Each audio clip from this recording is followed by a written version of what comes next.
بسم اللہ الرحمن الرحیم۔ السلام علیکم خواتین و حضرات، میں شین نوشین جناب شاہ بلیغ الدین صاحب رحمۃ اللہ علیہ کی کتاب روشنی کے سلسلے کی 15ویں کڑی لے کر حاضر خدمت ہوں۔ باب اول، اخلاق و عمل، حکایت نمبر 15، عنوان لعنت۔ یہ تم نے لعنت کس پر بھیجی؟ ایک مسلمان پر؟ کیا یہ سچ ہے؟ حضرت ام درداء رضی اللہ تعالی عنہا نے عبد الملک بن مروان سے پوچھا۔ وہ ان دنوں مہمان بن کر دمشق گئی تھیں، جو بنو امیہ کا پائے تخت تھا۔ نوکر اور پھر گھر کے نوکر کی کوئی عزت نہیں ہوتی، اسے گھرکتے ہیں، جھڑکتے ہیں، مارتے ہیں، پیٹتے ہیں، نکال دیتے ہیں۔ کچھ ظالم آقا اور بھی ظلم کرتے ہیں، نہ جانے کیا کیا۔ اسلام نے بتایا نہیں، یہ بات غلط ہے، وہ بھی اللہ کے بندے ہیں، ان کا بھی اسی طرح خیال رکھو جس طرح تم اپنا خیال رکھتے ہو۔ خود جو کھاؤ انہیں کھلاؤ، خود جو پہنو انہیں پہناؤ، ان کی مجبوری سے فائدہ اٹھا کر انہیں حقیر اور ذلیل نہ کرو۔ اسلام سے پہلے عہد جاہلیت میں جزیرہ نماء عرب میں خادم یا نوکر جانوروں سے بدتر سمجھے جاتے تھے۔ یونان اپنی ترقی کے اعلیٰ ترین دور میں بھی خادموں کو کیڑے مکوڑوں سے زیادہ نہیں سمجھتا تھا۔ گھریلو ملازم ہی نہیں، کاشتکار، مزدور، چھوٹے موٹے تاجر، غریب غربا، عوام، سب کے سب یونان میں انصاف اور عزت سے محروم تھے، اور ان سے بڑا انسانیت سوچ سلوک کیا جاتا تھا۔ ہندوستان کی تاریخ گواہ ہے، وہاں عوام کو شودر قرار دیا گیا، یعنی ملعون۔ یہ لوگ ویدوں اور پرانوں کو چھونا ایک طرف، ان کے اشلوک بھی نہ سن سکتے تھے۔ اگر غلطی سے یہ لوگ کسی ایسی جگہ پہنچ جاتے جہاں بھجنوں کا پاٹ ہو رہا ہوتا تو ان کے کانوں میں سیسا پگھلا کر ڈال دیا جاتا تھا۔ یہ لوگ اپنے آقاؤں کو چھو بھی نہیں سکتے تھے، ان کا سایہ رسوئی پر پڑ جاتا تو روٹی پھینک دی جاتی۔ ذات پات کی یہ تفریق آج بھی باقی ہے۔ اس دور میں بھی کوئی برہمن، کوئی کھستری کسی شودر کے ہاتھ کا چھوا کھاتا پیتا نہیں، اس کے ساتھ اٹھتا بیٹھتا نہیں، اسے اپنے مندروں کے قریب آنے نہیں دیتا۔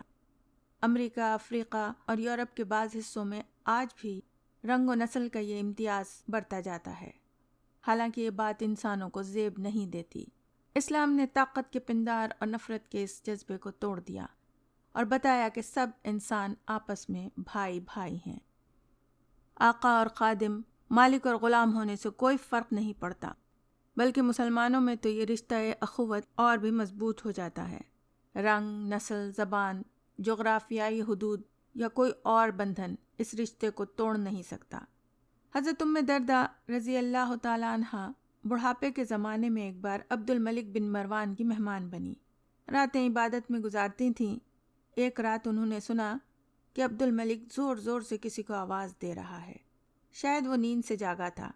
حکمران وقت کی حیثیت سے عبد الملک بڑا سخت مزاج اور اکھڑ واقع ہوا تھا، ویسے تھا وہ بڑا علم والا۔ نہ جانے کیا ضرورت پڑی کہ اس نے اپنے ملازم کو آواز دی۔ اس کے آنے میں دیر ہوئی تو عبد الملک نے غصے میں اپنے خادم پر لعنت بھیجی۔ وہ حکمران وقت تھا، اس کے غصے کو کون روک سکتا تھا؟ غصہ آتا ہے تو ہم لوگ بھی بڑی آسانی سے ایک دوسرے پر لعنت بھیجتے ہیں، کبھی زبان سے، کبھی ہاتھ کے اشارے سے۔ بعض اسے محض مذاق سمجھتے ہیں اور اس کی ممانعت کا صحیح اندازہ نہیں رکھتے۔ حکم ہے کہ ایک مسلمان دوسرے پر کبھی لعنت نہ بھیجے۔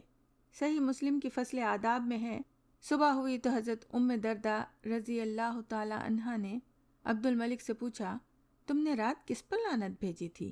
عبد الملک نے کہا، میں اپنے ملازم خاص پر خفا ہو رہا تھا۔ حضرت ام درداء رضی اللہ تعالی عنہا نے فرمایا، کیا وہ مسلمان نہیں؟ عبد الملک نے کہا، جی وہ مسلمان ہے۔ حضرت ام درداء رضی اللہ تعالی عنہا بڑی عابد و زاہد صحابیہ تھیں۔ حضرت ابو درداء رضی اللہ تعالی عنہ ان کے خاوند اور قرآن اور حدیث کے بہت بڑے عالم تھے۔ یہی حال حضرت ام درداء رضی اللہ تعالی عنہا کا بھی تھا۔ مسلمانوں کو حکم ہے کہ اگر کسی کو غلطی پر دیکھو تو اسے صحیح بات بتاؤ۔ یہ حکم عام ہے، بڑے چھوٹے کی اس میں کوئی تمیز نہیں، بس اصلاح کی یہ کوشش حکمت و دانائی کے ساتھ ہونا چاہیے۔ چنانچہ حضرت ام درداء رضی اللہ تعالی عنہا نے عبد الملک کو ٹوکا، ذرا بھی اس بات کی پرواہ نہ کی کہ وہ حکمران وقت ہے۔ فرمایا کہ شاید تمہیں یاد نہیں رہا کہ شفیع المذنبین صلی اللہ علیہ وسلم نے ہمیں اس بات سے روکا ہے۔ آپ صلی اللہ علیہ وسلم کے ارشاد مبارک کا مطلب ہے کہ کسی مسلمان پر لعنت بھیجنے والا قیامت کے دن میری شفاعت کا مستحق نہ ہوگا۔ یہاں شاہ صاحب رحمۃ اللہ علیہ کا مضمون ختم ہوا۔ اللہ تعالیٰ ان کی مغفرت فرمائے اور ان کے درجات بلند فرمائے، آمین ثم آمین۔ شاہ صاحب کے اس مضمون کو پڑھ کر اعادہ ہوا کہ اسلام طاقت کے پندار اور نفرت کے جذبے کو توڑتا ہے اور اسلام میں سب انسان بھائی بھائی ہیں۔ لیکن ہم دیکھ رہے ہیں کہ آج 21ویں صدی کے اس کمپیوٹرائزڈ دور میں دنیا کے ترقی یافتہ ممالک دور جاہلیت کی متعصبانہ سوچ کی طرف تیزی سے بڑھ رہے ہیں۔ یوں ایک بار پھر دنیا میں تعصب بڑھتا جا رہا ہے اور انسانیت ہار رہی ہے۔ شاید اس کی وجہ یہ ہے کہ انسان مذہب سے دور ہوتا جا رہا ہے۔ مذہب اگر الگ ہو جائے تو پھر رہ جاتی ہے چنگیزی، اور جب چنگیزی نظام فروغ پاتا ہے تو پھر شیطانیت کا راج ہوتا ہے، جس میں کھوپڑیوں کے مینار تعمیر ہوتے ہیں اور خون کی ندیاں بہتی ہیں۔ انسانیت کی معراج صرف مذہب میں ہے۔ اگر دنیا کو تباہی اور بربادی سے بچانا ہے تو مذہب کی تعلیمات کی طرف لوٹنا ہوگا۔ اگر آپ کتاب کا تسلسل برقرار رکھنا چاہتے ہیں تو اپنا نوٹیفیکیشن آن کر لیں، یعنی سبسکرائب اور بیل کا بٹن دبائیں۔ ویڈیو پسند آئے تو لائک اور شیئر کریں۔ نیک بات پھیلانا صدقہ جاریہ ہے۔